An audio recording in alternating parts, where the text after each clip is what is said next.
আমার এখনো খেয়াল আছে রাষ্ট্রপতি একটা ভাষণ দিচ্ছিলেন।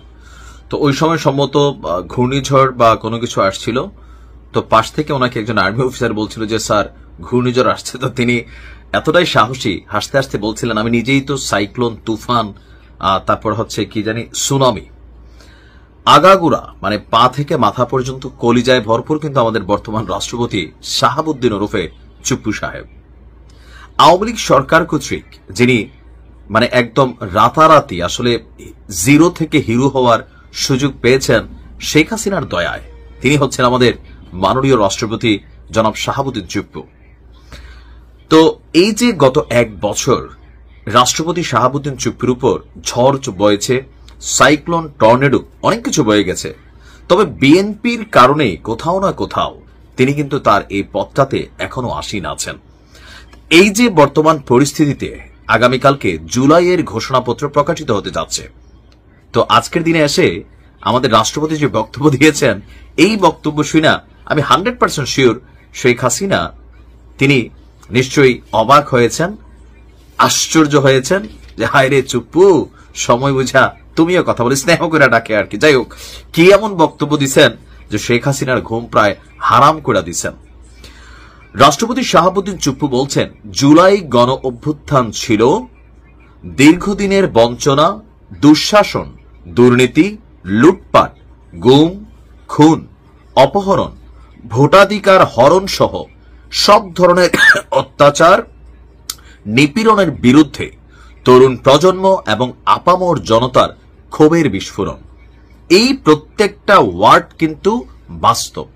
এখন আওয়ামী লীগের যারা ফ্যান ফলোয়ার আছে বা আমরা যারা বিভিন্ন দলগুলোর সাপোর্টার আছি, আমরা মনে করি যে না ভাই, আমার নেতা বা আমার নেত্রী ক্ষমতায় থাকাকালীন যা করতেছে সবই জায়েজ। এই সেন্সে কারা থাকে যারা দল ক্ষমতায় থাকলে সুবিধার ভাগিদার হয়, কিন্তু আবার যারা সুষ্ঠু রাজনীতি পছন্দ করে, যারা মনে করে রাজনীতির মানে হচ্ছে দেশ সেবা, জনসেবা, তারা কিন্তু এই জিনিসগুলোকে পছন্দ করে না।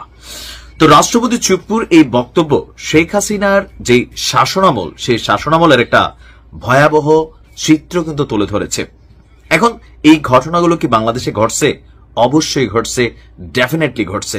এখন আপনি আমারে গালি দিতে পারেন, কিন্তু এই কথাগুলোকে অস্বীকার করার সুযোগ নেই।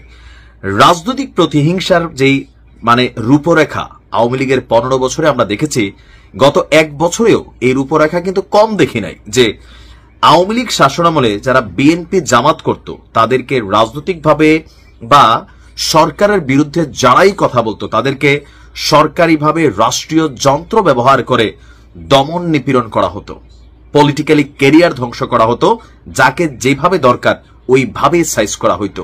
তো গত এক বছরে কি আর পরিবর্তন খুব বেশি ঘটছে?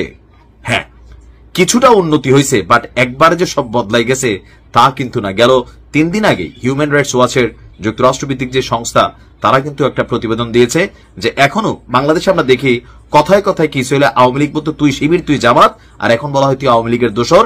এরকম ট্যাগ কিন্তু এখনো বন্ধ হয় নাই।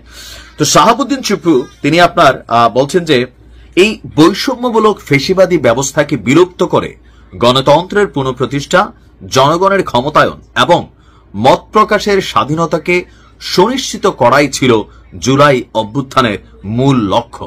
আর এই বক্তব্য দেওয়ার পরে যেই পত্রিকাগুলোতে এই নিউজটা হয়েছে, শাহাবুদ্দিন চুপ্পুর 14 গোষ্ঠী আওয়ামী লীগের নেতাকর্মীরা উদ্ধার করছে। কেউ বলছেন মির্জাফর, কেউ বলছেন বিশ্বাসঘাতক, কেউ বলছেন বেঈমান। কিন্তু আপনি ভাই একবার চিন্তা করছেন, আপনি যদি চুপ্পু সাহেবের জায়গায় থাকতেন, আপনি আরো 2 লাইন বেশিই বলতেন। কারণ জলে বসবাস করে আপনি কুমিরের সাথে পাঙা নিবেন, এটা কিন্তু সম্ভব না। এই মুহূর্তে রাষ্ট্রপতির যে বর্তমান অবস্থা, তিনি কিন্তু জলের মধ্যে আছেন, আর আশপাশে যারা আছেন তারা ওনারে দিয়ে কি কি করাইতে পারেন বা কোন ধরনের চাপ প্রেসার তিনি নিচ্ছেন, এই বিষয়টা একমাত্র এক আল্লাহ পাক জানে। দ্বিতীয়ত চুপ্পু সাহেব ছাড়া আর কেউই জানে না। তবে ওনার কথাগুলো কিন্তু সত্যি ছিল। ভালো থাকুন, আসসালামু আলাইকুম।